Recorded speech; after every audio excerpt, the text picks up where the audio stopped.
අපගේ චැනලයට ඔයාලා හැමදෙනාම සාදරයෙන් පිළිගන්නවා. ඉතින් අද අපි ගෙන ආවේ The Call Lab කියන මූවි එක ගැනයි.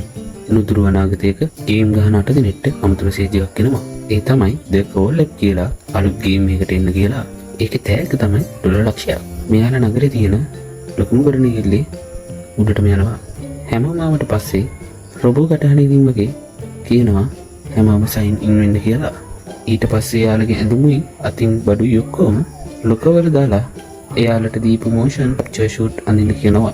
මාරු කරනකොට ඇඩම්ට අනිත් අය කියනවා ඇඟලක නිසා ඇඳුම හිරේ කියලා. කාර්ලයාගේ පිච්චෙන කලයක් පේනවා. ආන්ඩ්‍රේ කියනවා ඉස්සර සොල්දාදුවෙක් කියලා. හැමෝම ලෑස්ති වුණාම ස්කෑනර් තියෙන කාමරයකට යනවා. කටහඬ කියනවා ස්කෑනර් එක උඩ නැගලා එයාගේ යූසර් නේම් කියන්න කියලා. ඊට පස්සේ එයාලට අලුත් උපකරණ ගන්න පුළුවන්. ඒක හම්බෙන්නේ කොන්දට සෙට් වෙන VR හෙල්මට් එකක් එක්ක තියෙන අලුත්ම જાතියේ ඇඳුමක් එක්කයි. ඒකෙන් සම්පූර්ණ ඇතුළට ගේම් එක යන්න පුළුවන්. ඇඩම් හිතන්නේ ටීම් ඒවා තියෙන්නේ ලොකු ලොකු ගේම් වලට විතරයි කියලා. හැමෝම ඉක්මනට ගියර දා ගන්නවා. මේ කෙනෙක් ඉන්නවා සාහිත් කියලා. ඔහු මුස්ලිම් කෙනෙක්. එයා විහිළුවට වගේ එයාගේ නම ටෙරෙස් කියලා දාගෙන තියෙන්නේ. හැබැයි එයා දැනන් හිටියේ නෑ සූට් එක හැමෝටම ඒ නම පේනවා කියලා. එයාට මෙහෙම සෙල්ලම් කරන්න බෑ කියලා යන්න හදනවා. ඒ යන්න බෑ දොර ලොක් වෙලා. එයා දැල්ලුවත් කවුරුත් එන්නේ නෑ. අනිත් අය කියනවා ඒක ලොකු දෙයක් නෙවෙයි කියලා. ඉතින් සාහිත් සෙල්ලම් කරන්න කැමති වෙනවා. කටහඬ කියනවා ට්‍රේනින් එක පටන් ගන්න කියලා. හැමෝම හෙල්මට් වහගත්තම මිෂන් එක පටන් ගන්න හදන්නේ. කාමරේ ඇත්ත වගේ පේන ලෝක විනාශයකට පස්සේ තියෙන තැනකට වෙනස් වෙනවා. එයාගේ ෂූට් වලට මිලිටරි ඇඳුම් ලැබෙනවා. ටැටූස් පේන්නේ නැතුව යනවා. ඇත්ත වගේ දැනුනට සිමියුලේෂන් එකේ තියෙන බඩුවල්ලන්න ගියාම තරහා යනවා. ඒ වෙලාවේ සර්ජන් කෙනෙක් ඇවිත් මෙයාලට සලකන්නේ අලුතින් අප සොල්දාදුවෙක් වගේ. එයාලට එයාව අල්ලන්න බෑ. හෙල්මට් එක උස්සලා බලුවහම පේනවා එයා කාමරේ නෑ කියලා. එයා නිකන් ඇත්ත වගේ පේන NPC එනම් ගේම් එකේ චරිතයක් කෙනෙක් විතරයි. කට්ටිය සාජන් පස්සෙන් යනවා තව කාමරයකට ආයුධ ගන්න. හැබැයි ඇත්තට මේ තියෙන්නේ නිකන් සෙල්ලම් බඩු වගේ ඒවා. සාජන් කියනවා බෝතල් තියකට විදි තියලා ඩිස් කරන්න කියලා. වෙඩි තියද්දී තුවක්කු පස්සට විසි වෙන විදිහට හරිම ඇත්ත වගේ නිසා ප්ලේයර්ස්ලා පුදුම වෙනවා. ටිකක් පුරුදු වුණාට පස්සේ සාජන් එයාලගේ දෙන්නෙක්ට වෙඩි තියනවා.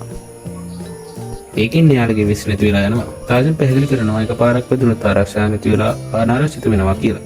හෙල්ත් එක නැති වුණාට පස්සේ තුවාල වුණොත් විශේෂ සීරීම් ඉන්ජෙක්ෂන් එකක් පාවිච්චි කරන්න පුළුවන්. ඒත් එක්කෙනෙක්ට හම්බ වෙන්නේ ඒකයි. පළවෙනි මිෂන් එක තමයි සතුරන්ව මරලා දාලා බිම්මහට පන් පිටින් යන එක. ඒක සාර්ථක වුණාට ඇත්ත ජීවිතේදී සල්ලි තෑග්ගි ලැබෙනවා. සාජන් ගියාට පස්සේ ආන්ඩ්‍රේ එයාගේ පරපුරුද්ද නිසා කණ්ඩායම යන්න තීරණය කරනවා. හොරෙන් යන්න ටිප්ස් එහෙම දෙනවා. එයාලා කාමරෙන් කාමරයට බලබැලලා යනකොට කොරිඩෝවේ සතුරෙක් මතුවලා විල් තියන්න පටන් ගන්නවා. ගොඩක් අය හැංගෙනවා.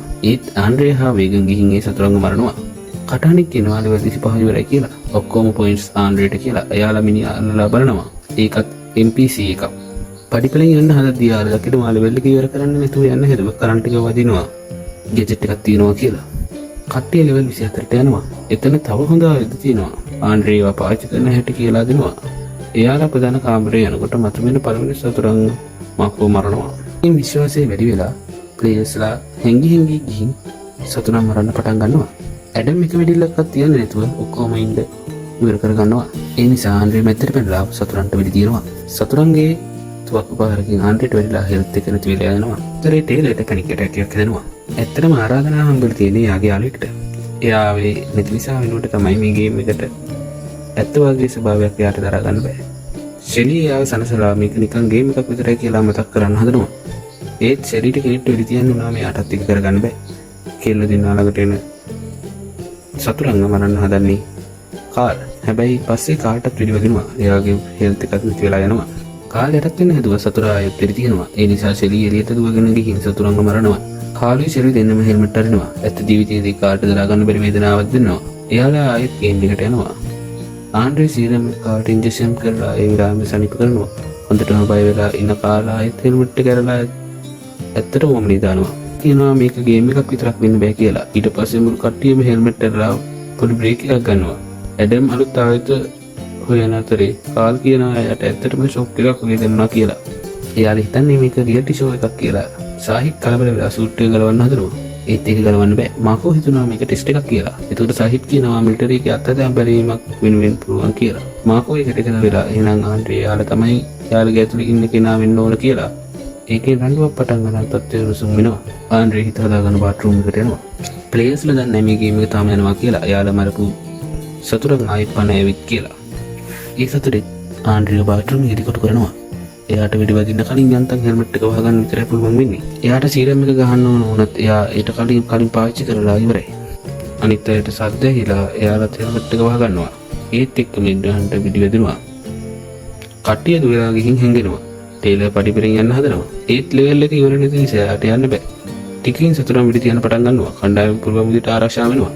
එඩ්වර්ඩ් සීරම් එකකින් සනීප වෙනවා. ආන්ඩ්‍රේ ඩේ පෙරන ඇඟත් ඇඳගෙන කොරිඩෝ එකේ දිගේ වෙනවා. ඇඩම් ගේන්ඩ් එකක් ගැව්වහම ඉතුරු වෙලා ඉන්න ඔක්කොම සතුරෝ මැරෙනවා. අන්තිමට ලෙවල් එක ඉවරයි. වැඩිම පොයින්ට් ඇඩම්ට. ඉතින් මේ කතාව දැනට නවත්තනවා. වීඩියෝ එක හොඳ නම් වීඩියෝ එකට ලයික් එකක් දාලා කතාව විතර ටික බලන්න. අපේ channel එක subscribe කරන්න. එහෙනම් අපි ගිහිල්ලා ඉන්න. හැමෝටම සුබ දවසක්.